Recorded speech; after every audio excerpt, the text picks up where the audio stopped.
You may not have had this conversation yet. You may have had this conversation.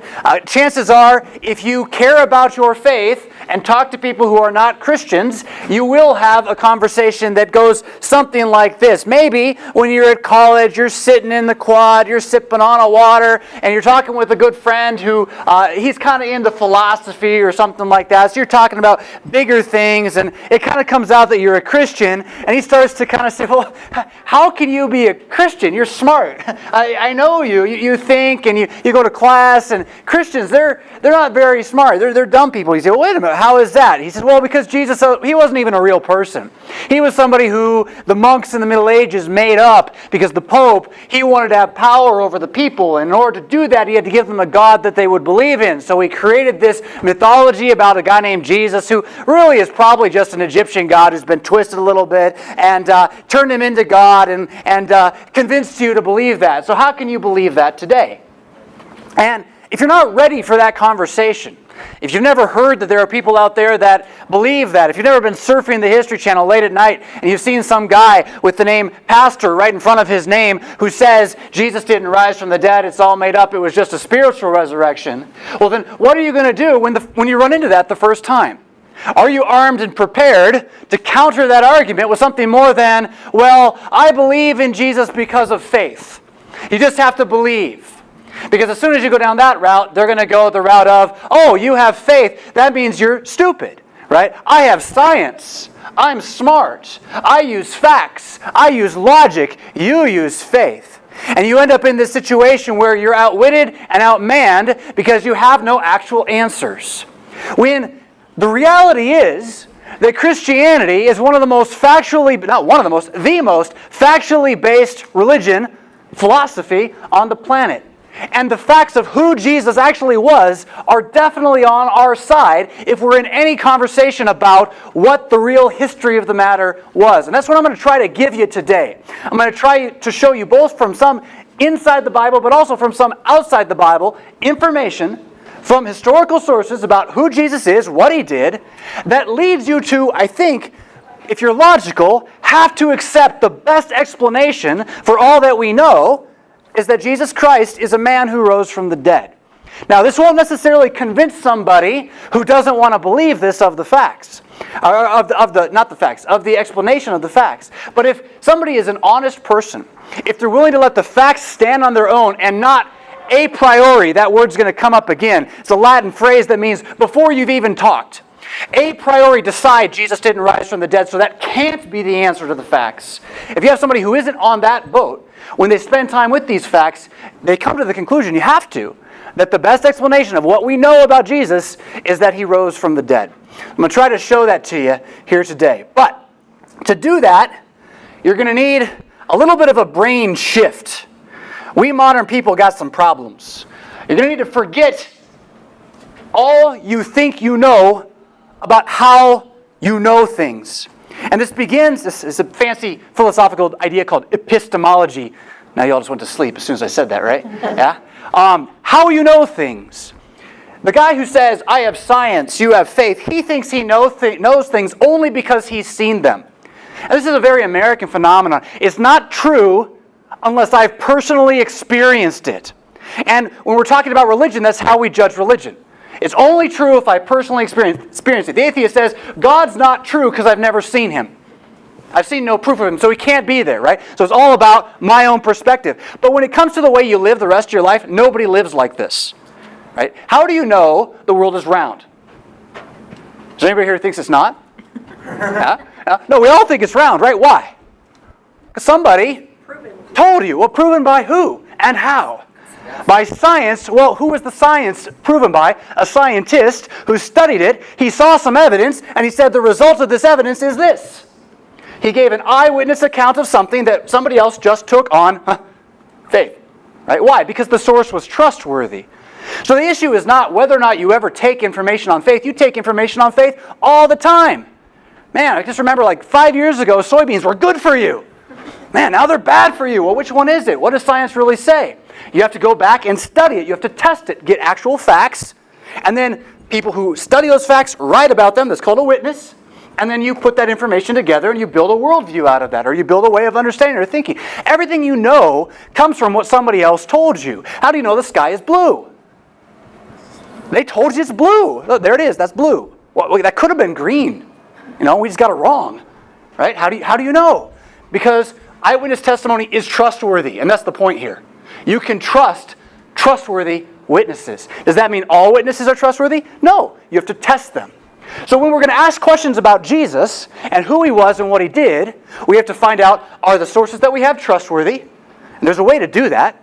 And we have to find out then, what do those facts of those eyewitnesses come together to mean? All right, I just got lost. Yeah. So we got to get out of this precision time reality where I expect everything to be given to me like a newspaper would give it, as if all knowledge comes in that way, and realize that as soon as you go past the invention of the radio and the television, all knowledge comes from nothing but written eyewitness accounts. Some guy somewhere saw something, wrote it down. We have that piece of paper. Does that mean it's true? No. But it means at least he thinks he saw it, or he has a motive for saying he thinks he saw it. And you have to explain all the pieces of paper you find throughout archaeology with those limitations. And one of the biggest challenges then for the information I'm going to show you about who Jesus is, according to the historical documents, is if they're not telling the truth, why? You can't just say, I don't believe it. Not if you're a historian, not if you believe in facts. You have to be able to say why they're lying. What is their agenda? What is their motive? And then when you're doing that, if I'm in a courtroom, and you kind of got to imagine that you are in a courtroom here, and you're building a case for the judge to make a decision on, and you're bringing in witnesses. If I bring in one witness, and he's the best friend of the guy who did it, that isn't necessarily going to be a strong case if he tries to get the guy off, right? He's got a motive to get his friend off. But if I bring in the guy's worst enemy, and he's got information that gets the guy off, now I've got a little bit of a better case. He has no motive to lie. In fact, he has a motive to not say what he's about to say. And if I bring in 50 witnesses who all saw the exact same thing, I have a better case than if I bring in just one witness who saw it by themselves. So this is the kind of stuff you have to apply to this information I'm going to show you. I can't show you the risen body of Jesus to prove he's resurrected from the dead. I don't have that. Well, this is my body, but it doesn't look like it, right? So that doesn't count in this sense. I can't give you that kind of thing. There's no pictures. This is before that time happened. So you have to look at it as a historian, and there's a whole science to this. This is how we know everything about history. I'm kind of getting ahead of myself. We're going to get back to this. But how do you know George Washington crossed the Delaware River? How do you know Julius Caesar was the emperor of Rome? Because somebody somewhere wrote it down. And we have enough, in theory, witnesses to believe that what they said is at least mostly true. If we apply that thinking to what we know about Jesus of Nazareth, it's astounding what we know. Astounding. So, we have to get away from our prejudice toward progressivism, thinking we're smarter, we just know better. These ancient people were stupid, they didn't know how to write. That's not true at all. We have to get biased against... that's wrong. We have to be biased for logic. That's why I slipped around. Today we are biased against logic and biased toward emotion. I'll try to prove this to you right now. So the skeptic or the atheist, if they get into a real discussion with you, an argument about religion, you can think of like maybe even a guy like Bill Nye, if you know who he is, when he does his videos. He doesn't argue with logic. He argues with his emotions. And he does it like this. He says, I have logic on my side and you don't. That's not a fact. That's not an argument.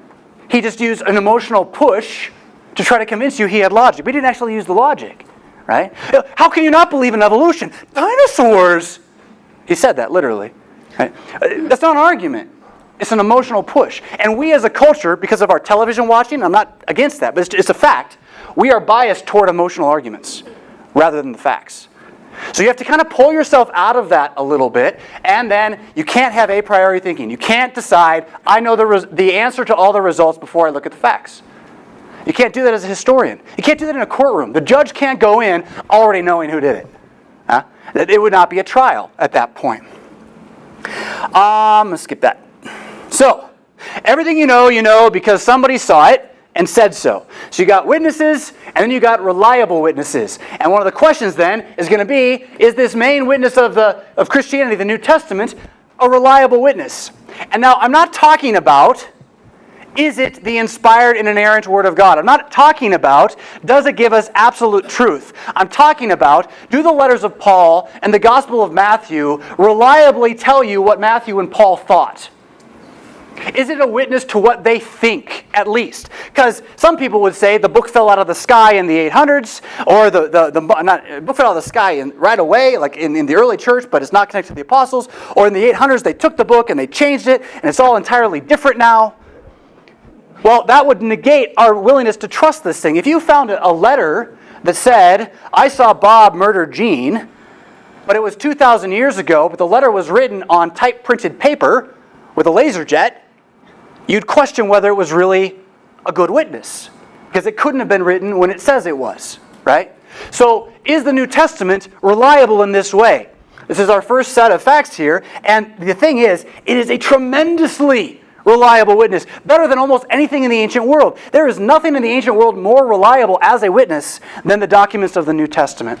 I'll try to show you why. One reason is numbers, copies. Think about again, if you have 50 witnesses versus one witness, you have a better case. So if I have 5,000 copies of something, all from a time period when it says it was written, that is more reliable than 20 copies of something, all from 800 years after when it said it was written, right? That's one thing we have to apply, this kind of thing. I'm going to show you the numbers in a moment. Better dates, like I just said, closer to when it actually happened. If you have it written down within 100 years, it's within a generation. That means somebody who's writing it down and publishing it can be challenged by somebody else who also saw the event and says, no, he's lying. 800 years later, who can call you a liar, right? You can just say it, right? And then the other one is, are parts of it lost? Many documents that we have, I think some of these are going to say reconstructed as we look at them. They're reconstructed because we lost parts of them. So we've had to take them and make them out of quotes from other people. Right? So I'm Bob, I'm writing a book, I quote John, and I have this big chunk of his quote, but nobody can find John's book. But like 15 people quoted John, so we can take all the pieces of John's quotes and put them together and say, there's the works of John. Right?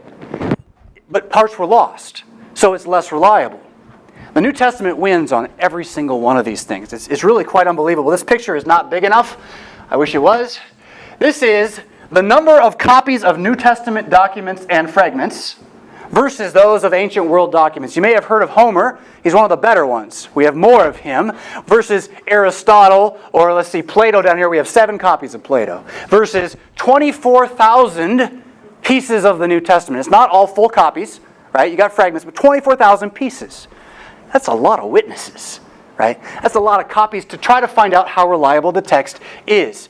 We go down a little further. This document will show same kind of information, just shown differently. This is the date that it is, let me get this right here. This is the date he's supposed to have written. This is when the earliest copy comes from. This is the difference. How long between the time it supposedly happened and the time we have a document from. This is the number of copies. So, Homer. I don't know why the numbers aren't there for Homer, so we'll skip Homer. Plato. Here we go. Plato, who, if you don't know who Plato is, he's like the most famous philosopher of the ancient world. Like you got to know that name. It's not like playing with the stuff and squishing it, right? He's a guy who taught that there is 2 kinds of worlds, spiritual and physical. We all believe this as Americans. The soul and the body. And that the soul, the spiritual, is the more authentic, the more real place. And the body is just kind of what we have to deal with. We all actually think like Plato as Americans. It's quite amazing and scary because it's a bit anti-Christian. But anyway, he wrote around 380 BC, and the earliest copies of his documents, which there's only 7, we have 1,300 years later. So, was Plato really Plato? Or was it some other guy? Or is it a bunch of stuff that was made up in the middle? Right? I don't know, maybe. The truthworthiness of his ideas is one thing, but knowing who he was, yet we all just assume that Plato exists. If you go into philosophy class, no one will question it, was Plato real? Right? Everyone assumes he was there. Well, let's try to extend this charity. I mean, we got Caesar here, 60 BC. His documents come from 8900. But everyone assumes Caesar wrote Caesar's documents. We trust it, even though it's a reconstruction. The New Testament, from AD 60 with the documents, the earliest copies coming from AD 130, within 100 years. Barely 2 generations there. with 14,000, now this must be a different kind of copies. This must be copies of the actual full New Testament. So that we can know with 99.5% accuracy that the New Testament Greek your pastor uses is what was written by the hand of the guy who wrote it. Now this doesn't prove it's true and from God, right? This just proves the guy wrote it. And this is important. So the guy who says the Bible was just made up in the 400s by some monks who twisted it, which Islam also says, by the way, they just aren't looking at history. They're making stuff up and calling it true, right? And they'll use an emotional argument to try to win. And you as a Christian want to have in your back pocket, no, you made that up. But we actually have copies from before when you said this happened. By normal historical standards, the New Testament is I'm being weak here, a good witness. It is a phenomenal witness. It is mind-bogglingly good. History doesn't do this, and yet it did. Why? Well, because people cared about it, right? So they made lots of copies. But still, it's quite amazing. Now we're going to shift gears here. We'll come back to some about the New Testament. But what I want to move into now is trying to establish what we can know from history from all the witnesses, both New Testament and outside of the Bible witnesses, about this man Jesus. Because again, in the last 2 years I've had this happen where I ran into someone online who said Jesus wasn't even real. Jesus wasn't real? Well, I have logic. You have faith. Whoa. Let's define how we're going to make this argument. Is logic based on facts? Yes. Well, then I'm not making a faith argument when I say Jesus was a real man. I'm just basing it on historical evidence, historical documents. I have a faith argument when I say that his resurrection from the dead forgives me of my sins. Okay, now we're in the world of faith where I'm basing it on trust in what Jesus said to be true. When I say he's a real man, this is just a fact. And we know this not just from the New Testament. We know this from many other writers. I'm going to give you a couple of quotes, but this statement right here is about as important as it gets. That non-biblical mentions of Jesus as a real historical figure happens more than any other event in history. Nothing else in history outside the Bible is recorded as often as the existence of Jesus. So the guy who says Jesus didn't exist, he's at least got to prove that all these mentions are wrong, and that means he's got to give motives for all these people to lie about what they're saying. Right? Otherwise, he's not basing his argument on facts. He's just making stuff up. So Suetonius, a non-Christian, writing in 80 to 120, we don't know exactly when, but late early church era, in writing about the reign of Claudius Caesar, one of the Caesars during the Christian early church lifetime, and how Caesar had to deal with these riots in Rome connected to Judaism and possibly connected to Christianity as well. Here's what he writes. He writes, because the Jews at Rome caused continuous disturbances at the instigation of Chrestus, he, that's Claudius, expelled him from the city. Now, if this was the only source we had for Jesus outside the New Testament, it would be pretty weak.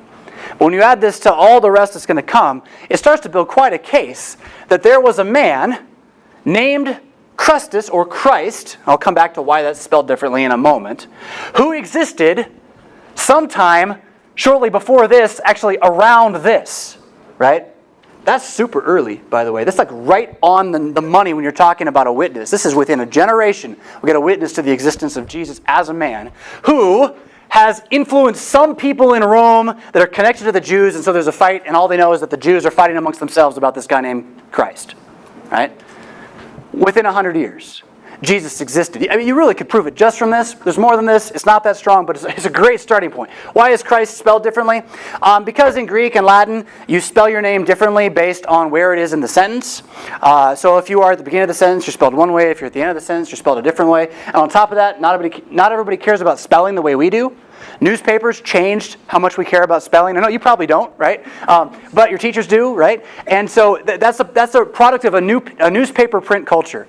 Back in the ancient world, you spelled it however it sounded sometimes, and yet you changed it based on where it was in the sentence. So this is not a problem at all to say this is clearly a reference to Christ, the word Christ.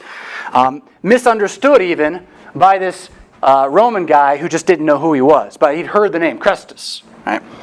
So we have a reference to Jesus, the historical figure, and then on top of this, would you believe it, it corroborates the New Testament as a witness. Because the riots in Rome are mentioned in Acts chapter 18, verse 2, where it talks about Aquila and a Priscilla friends of Paul who fled Rome to escape the persecutions there. Huh? So it actually is affirming the New Testament witness, inadvertently. We'll talk about that in a moment. Hostile witnesses, they accidentally help you. We'll come back to that. Josephus. Now, Josephus you have to be a little careful with when you're arguing online, because whoever you're arguing with has probably run into the idea of Josephus before, and he's been told you can't trust anything Josephus wrote. It was totally messed with. It was tampered with, and so it's not worth even talking about. Well, that's the information from about 100 years ago, and that's 100 years ago. That's what scholars thought, and it was true that the original text that we're going to look at had certainly sometime in the Middle Ages been tampered with by somebody. Yeah? And so they'd added some things that the guy Josephus just never would have said. And it would have been impossible for him as a human being to give the confession he gave without being a Christian. And yet scholarship has continued to study all the different copies we have of Josephus. Again, he was a Jewish historian who worked for Caesar, and he wrote an entire history of the Jewish people on behalf of Caesar. And even more than that as well, but history from the Jewish perspective. They've continued to study him because he has a lot of other information about the ancient world in his works. And now they believe they can actually reconstruct what he really said. And that's what I'm going to show you. I'm not going to show you the original copy that we have that everyone thinks is wrong. I'm going to show you what the best scholars, not Christian scholars, the best scholars think he actually said. And so this is yet another witness. It's not the best witness. This is the guy, you're calling the guy onto the stand, and he comes in and he's kind of drunk as he comes in, right? And he sits on the stand. The judge is going to be like, how much can I trust this guy? But if you got all the other witnesses saying the same thing this guy says, it keeps helping the case, right? So, here's what he says in his Antiquities. At this time there was a wise man who was called Jesus. His conduct was good, and he was known to be virtuous, and many people from among the Jews and other nations became his disciples. Remember, all we're trying to prove right now is Jesus was a real person, right? You can't prove Jesus existed.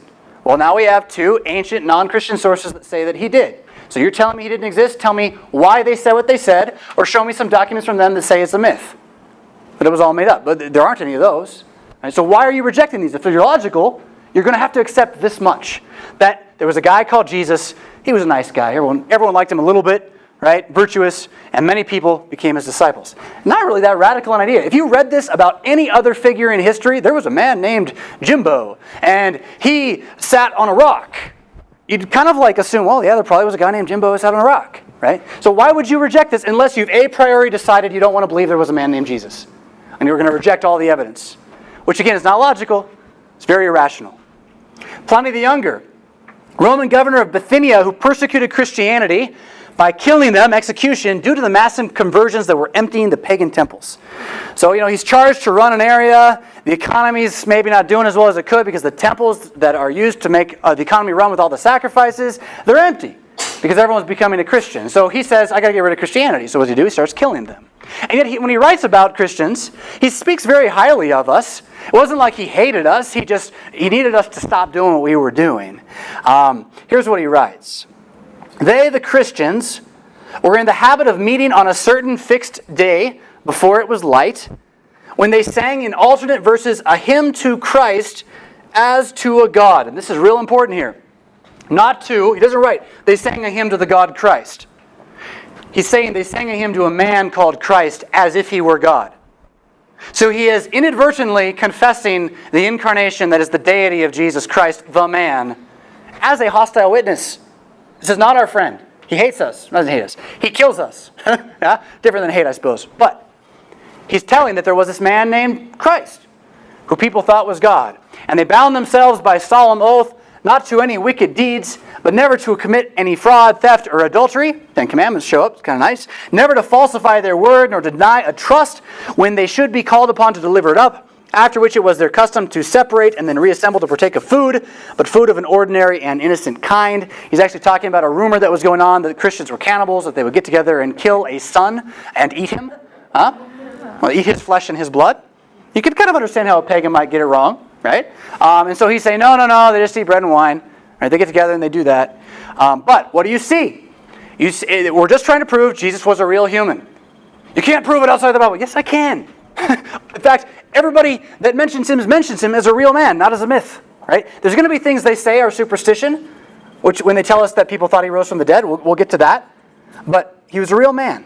Very obvious. So the real question again for the skeptic is, are you going to let the facts speak and define what you know as history to be true?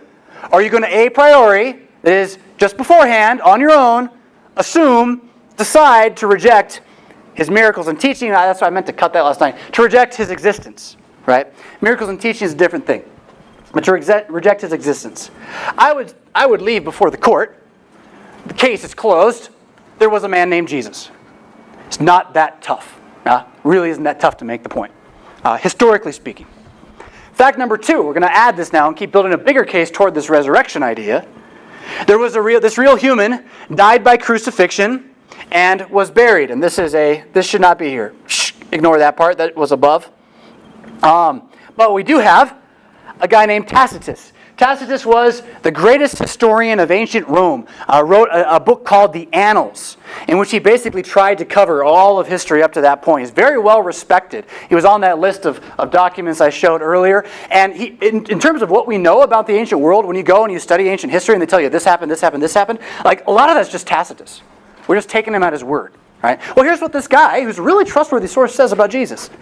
He says, Christus, notice the spelling's different again, from whom the name had its origin, that is, Christianity is named after this guy, suffered the extreme penalty during the reign of Tiberius Caesar at the hands of one of our procurators, Pontius Pilate. It's just what our creed says, right? He was crucified and buried.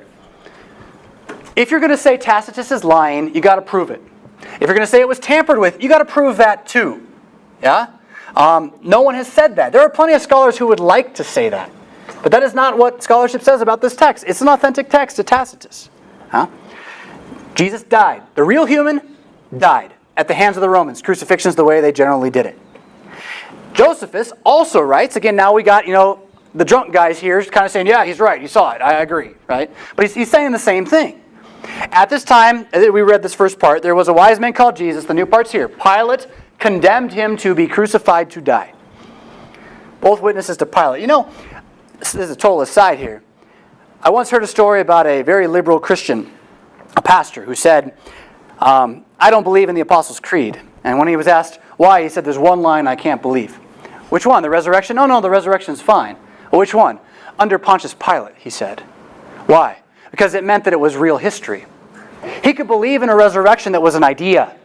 Right? Something to hope in, that we all rise from the ashes of our troubles and mistakes. And the story of Jesus teaches us this, right? Harry Potter style.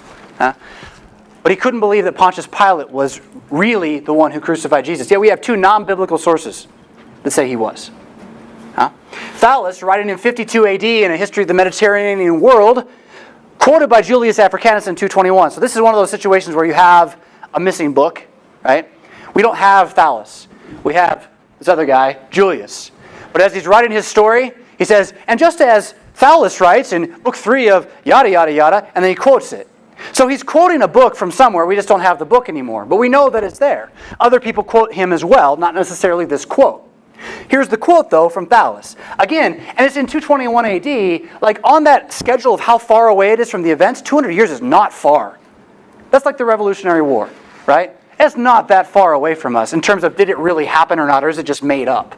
Yeah. Now, this is interesting, too, what he actually writes. This historian writes, on the whole world, there pressed a most fearful darkness, and the rocks were rent by an earthquake, and many places in Judea, again, he's writing a history of the Mediterranean world, many places in Judea and other districts were thrown down. This darkness, now we're having Julius saying, Thallus in the 3rd book of his history calls, as appears to me without reason, an eclipse of the sun. So we have a recording from 50 AD, copied in 221 AD, about an eclipse in Judea that happened at midday and covered the land in darkness, so much so that it caused turmoil and upheaval. And the guy who's reading Thallus says, I don't think Thallus is telling the truth. I think Thallus is biased. This couldn't have been an eclipse. It had to be something more. That's all we have there, but it corroborates something the New Testament says, right? That as Jesus is hanging on the cross, darkness covers the land. The scientist says, how can you believe that? Well, I don't know. It's in more than one place. Right? It's testified to by the ancient witnesses.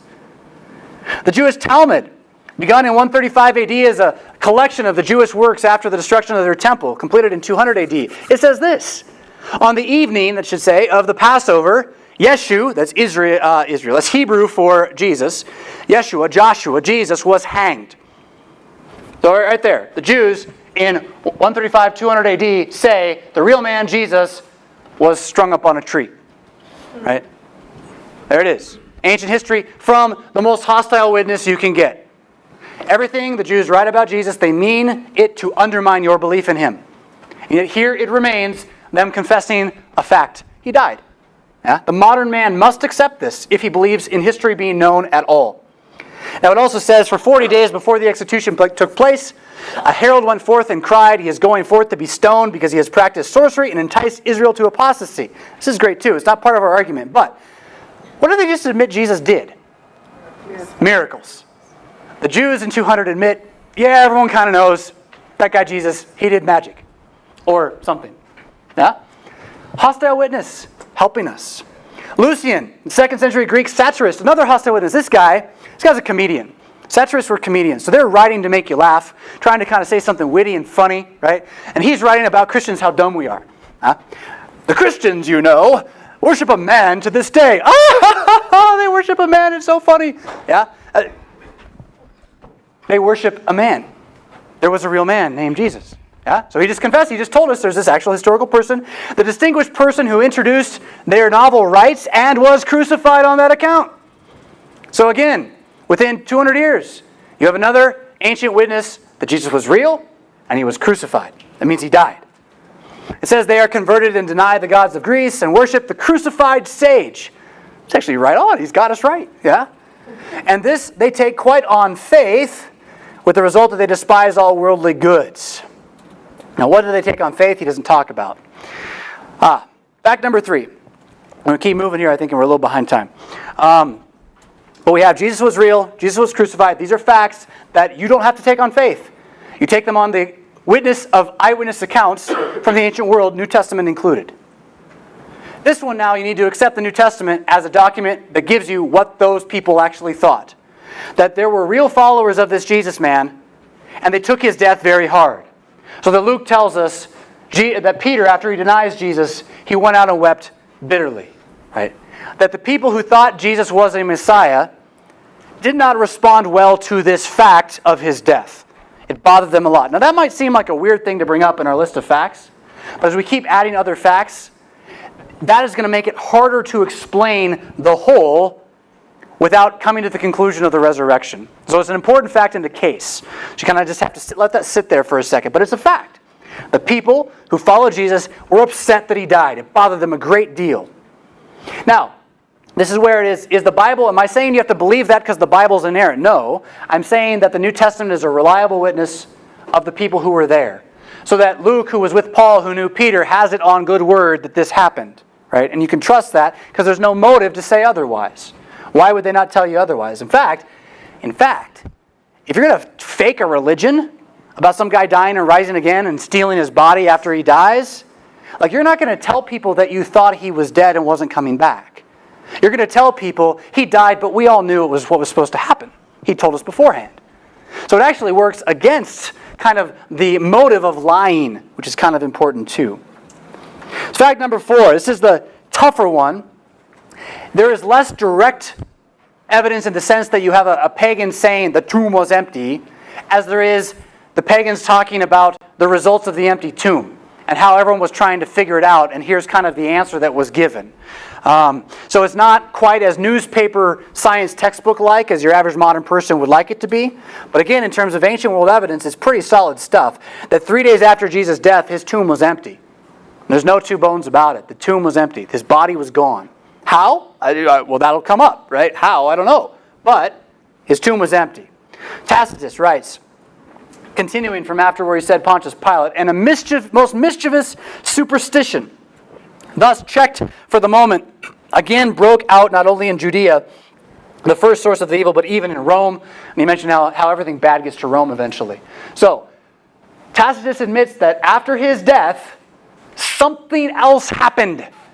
And it was magical sounding and bothersome. Yeah? Now, that's not like, again, a great testimony, But what's he talking about then? If there's a body in the tomb, why is a mischievous superstition taking place? Isn't the tomb right over there? Shouldn't we be able to find the body? Where's the body? The tomb's empty. Right? So you can explain the body other ways, maybe. But this is affirming for us there's an empty tomb after Jesus' death. You have Suetonius also, way back from the start, we quoted him before. He says, after the great fire at Rome, punishments were also inflicted on the Christians, a sect professing a new and mischievous religious belief. New and mischievous. What is the new and mischievous religious belief? That a human body can rise from the dead. It's a radical idea. It really is even for us today, but for them, nobody had ever thought of this in Greek thought. Remember, Plato teaches the spirit's good and the flesh is bad. The body's bad. So you die and you go to the good place, right? And you leave the bad behind. Why would someone teach that you come back? What a dumb idea. Yeah? They laugh at Paul when he says this at the Areopagus. But here again, we have this teaching showing up about this resurrection idea. Why? Because the tomb is empty. No reputable scholar today will be willing to say the tomb was not empty. The only ones on the History Channel are guys who are not in the mainstream of scholarship. Notice how also all of these, both of these, Tacitus and Suetonius, are too early for mythologies about Jesus' resurrection to develop. You couldn't make up a myth about somebody in 40 years. You would need hundreds of years for that to happen, right? This is right away. There's a mischievous superstition that he is a god and that he's risen from the dead.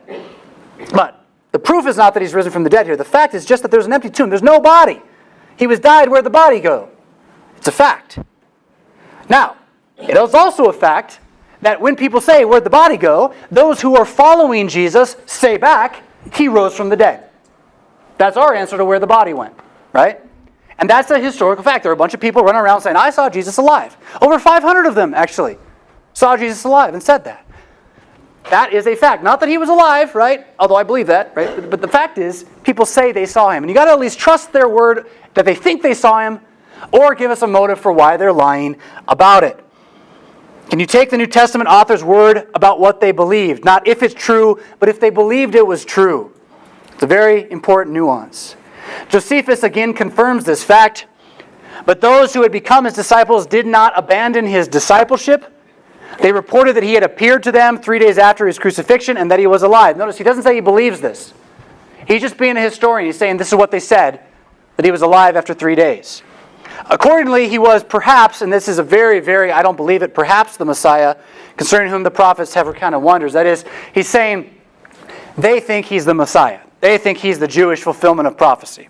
Now, but here again, so you have an ancient witness who is not a Christian saying Jesus was real, Jesus was crucified, people thought he rose from the dead because there was no body in the tomb. Yeah?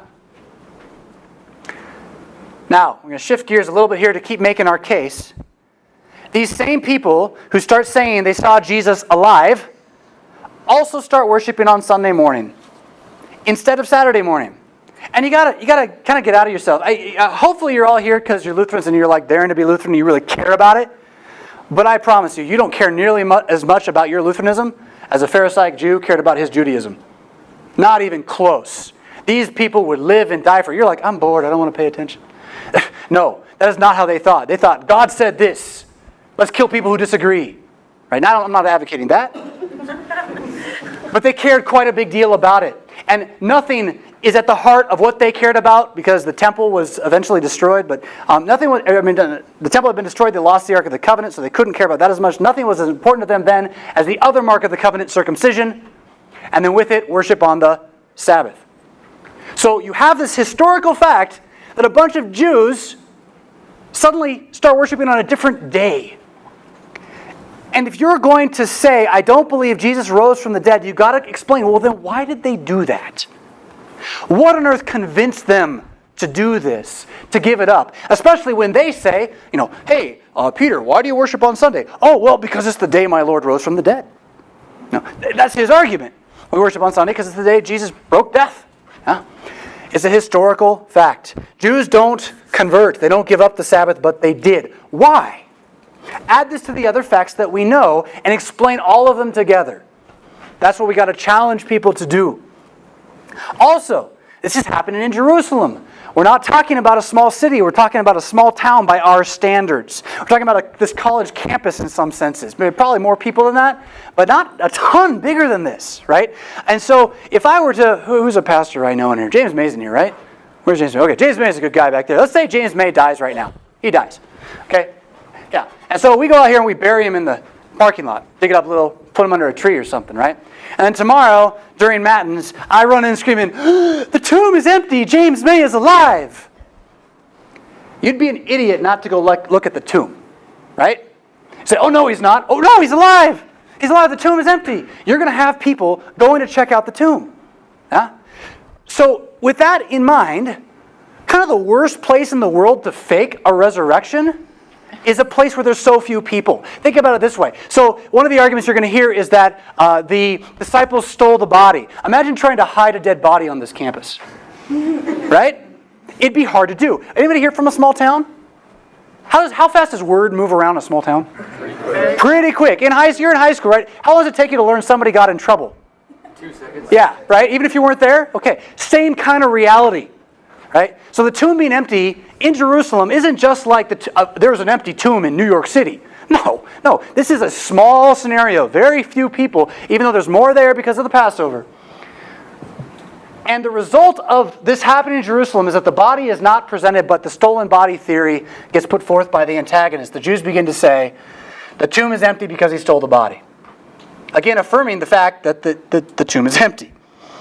And now the nail in the coffin, or the cross, you might say. You also have antagonists converting to Christianity. James, who is Jesus' biological brother via either Joseph or Mary, who before Jesus' death, we have it accounted in Mark, kind of thought Jesus was mad. Like they could see that he was going to die and they go to try to take him away. Jesus, you got to stop talking. And he's surrounded by people and he says, who are my mother and my brothers? Those who hear the word of God are my mother and my brothers. So James is not a believer. And yet, after the empty tomb, he becomes a believer because he saw Jesus rise from the dead directly. Eyewitness account. He's a smaller version of the big one, Saul of Tarsus, a Pharisee of Pharisees, a man who was making his living having Christians put to death. Becomes a Christian. Not because he had a great heart-to-heart with John, and John convinced him of his sin and how he needed to repent and give his life to Jesus, but because he actually saw Jesus and was put to the point where what can I do? How can I deny this face-to-face encounter with the risen man? He's God. What am I going to do about it? Right? And that's by his own word. Why did he convert?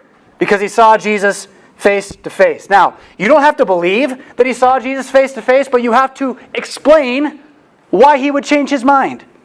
What on God's earth could convince this guy to become a Christian other than the resurrection of Jesus? And he becomes then the big hole in every theory that's put forward to explain these events. We're going to get to that in just a moment. But first, recognize that all these facts, I'll review them again in a moment, are the substance of early Christianity. I mean, there's more. There's love your neighbor as yourself, right? I mean, that's there too. But this forms the historical substance of Christianity. And the reason that Christianity is really a historical event rather than a set of ideas. It's something that can be proven wrong. If there is not a belief in Jesus' resurrection, there is no early Christianity. It never happens. So you then also, as a historian, have to explain Christianity. If Jesus didn't rise from the dead, then what caused all these people to change their minds and believe? It's a historical anomaly. It doesn't make sense. People don't start new religions in the ancient world just left and right. Isn't something they do. It's not California. And if you're going to start a new religion, you're not going to do it in Jerusalem. Again, the last place to do this. So you have to explain Christianity. The existence of Christianity is not proof of Jesus' resurrection, but it's proof that there were people who believed in Jesus' resurrection, even when it meant abandoning their life and former faith, and even when it meant being murdered for it. Why? You, Mr. Based on Facts arguer, why? Give me an answer. They've tried to do the math, to explain how we know Jesus was a real man. He died by crucifixion. His followers took it hard. The tomb was found empty. The followers stopped dismarrying and said, why? Because they saw him. They began worshiping on that day they saw him. This happens in Jerusalem. And even later, antagonists, the enemies of the church, believe the same thing, not because they told them, but because Jesus showed up to them.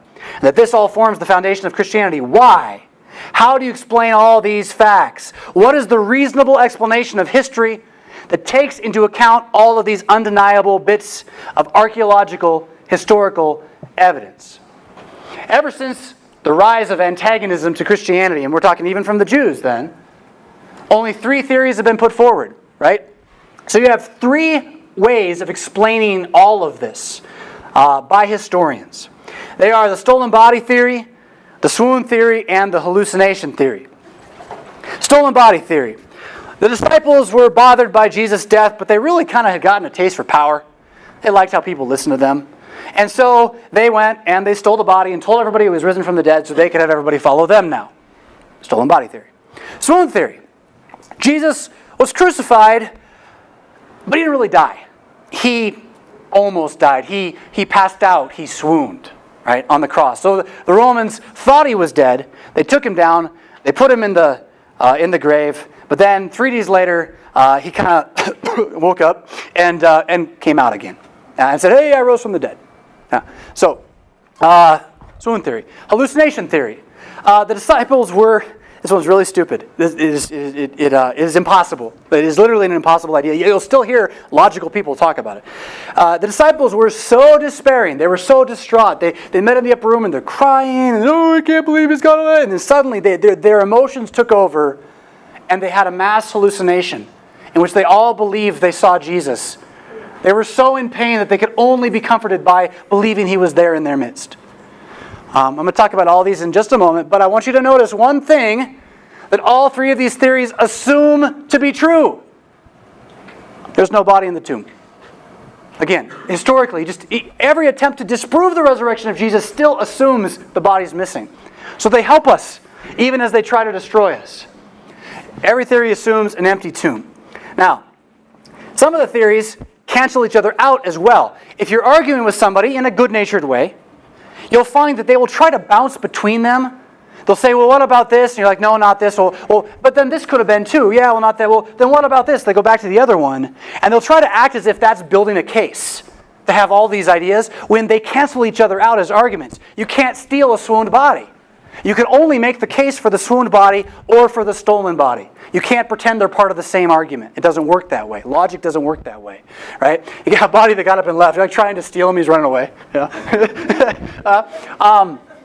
A hallucinating group of disciples who think they saw Jesus alive aren't going to go steal the body either, right? So you still don't explain the empty tomb with that one at all. All you explain is that they thought they saw Jesus alive. And a swooned body who actually showed up in the upper room would not be a hallucination. So these 3 theories that are put forward, they have to stand on their own merit. And if you can poke a hole in any one of them, then there's a historical hole in them. I'm going to show you the hole in each one. But I want you to also know, before I do that, these holes weren't discovered by Christians trying to undermine the theories of the unbelievers. These holes were found by unbelievers who said, our theory has a hole. We need a better theory. Huh? And so these are their own undermining of the argument because they know the argument's not very good. Huh? They are weak theories. They have gaping holes, beginning with swoon theory, the science of crucifixion, death by asphyxiation. When you are crucified, you do not die because you have holes in your body that are bleeding.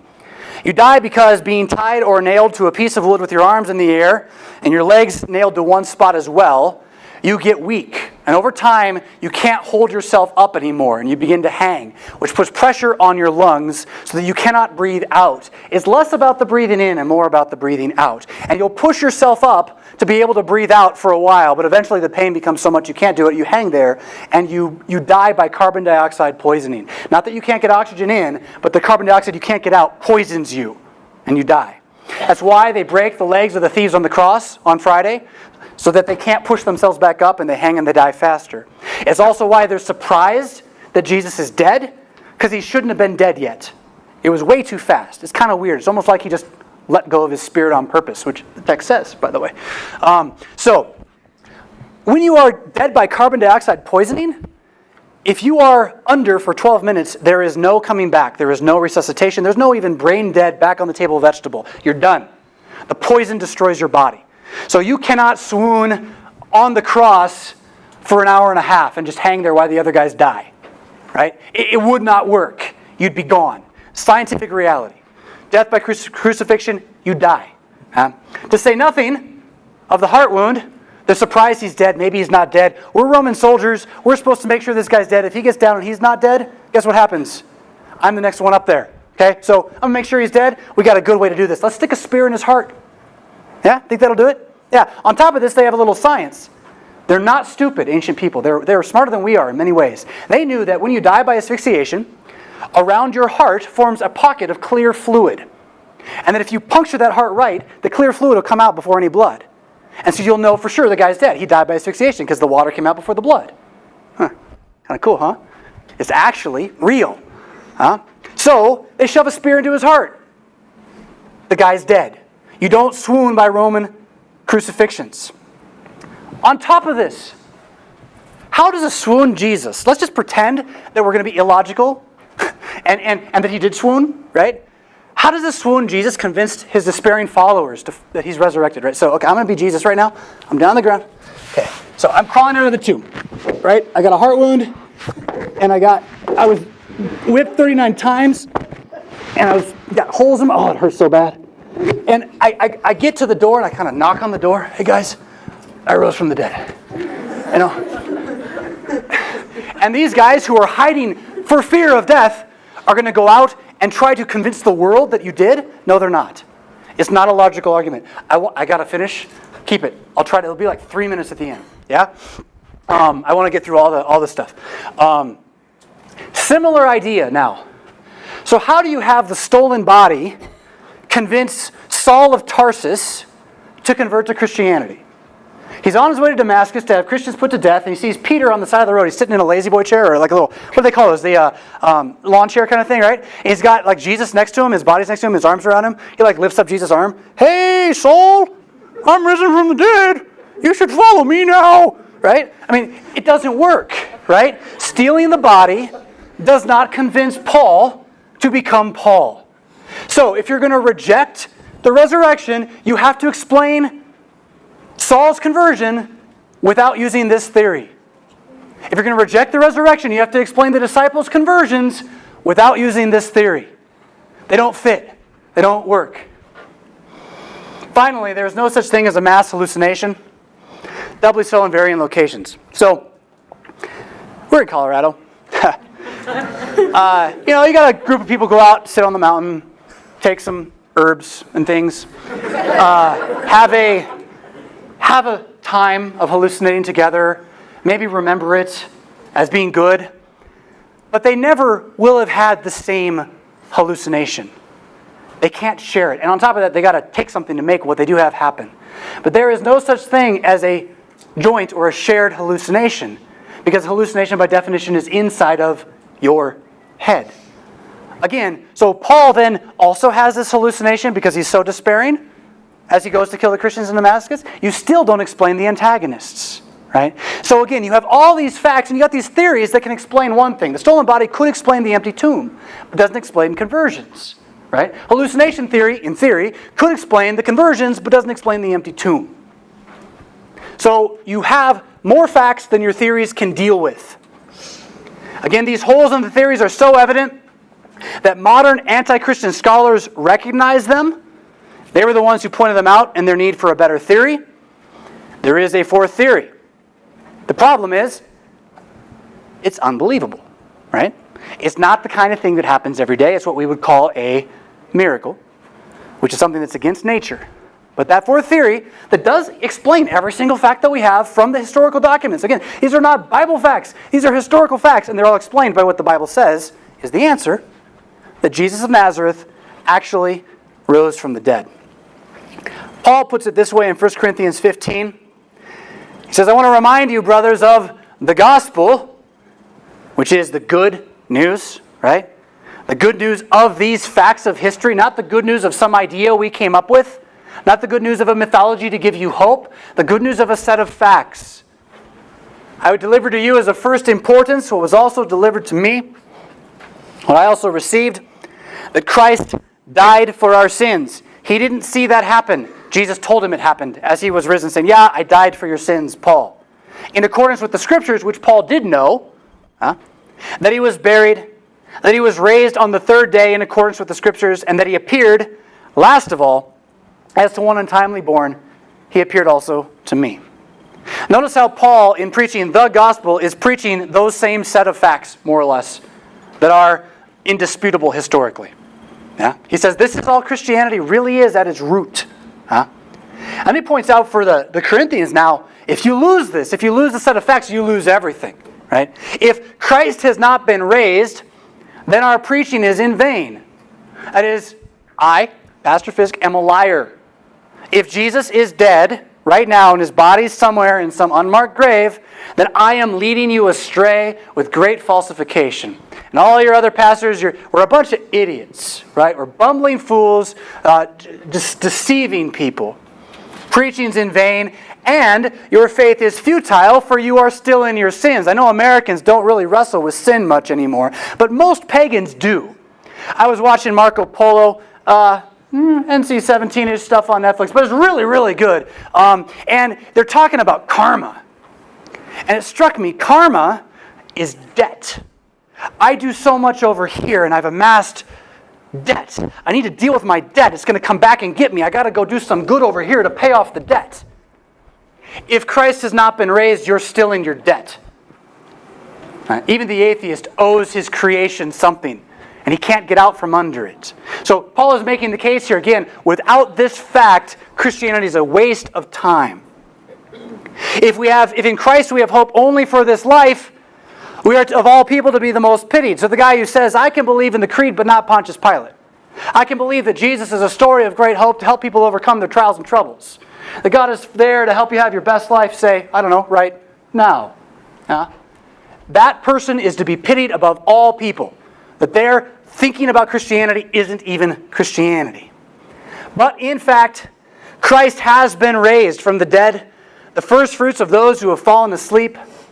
For as by a man came death, by a man has come the resurrection of the dead. For as in Adam all die, so also in Christ shall all be made alive. So Paul says, if we don't have this, we have nothing, but we have this. It wasn't just delivered, it's a set of facts. And it actually explains everything that is wrong with humanity.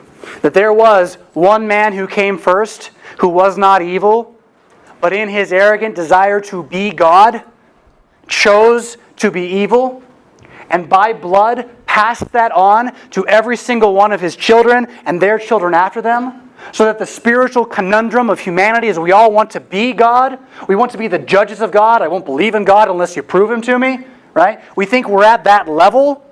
That's our problem. In this one man, Adam, our God hunger for ourselves kills us. This is the root of death. It's why our bodies decay. In Adam all die. But now, there's another man who went into that grave and walked out again. He's a new humanity. And he's got a blood that doesn't have the death in it anymore. And he wants to give it to everybody. There's no restrictions. Come, all you who are thirsty and heavy laden, I will give you rest, he says.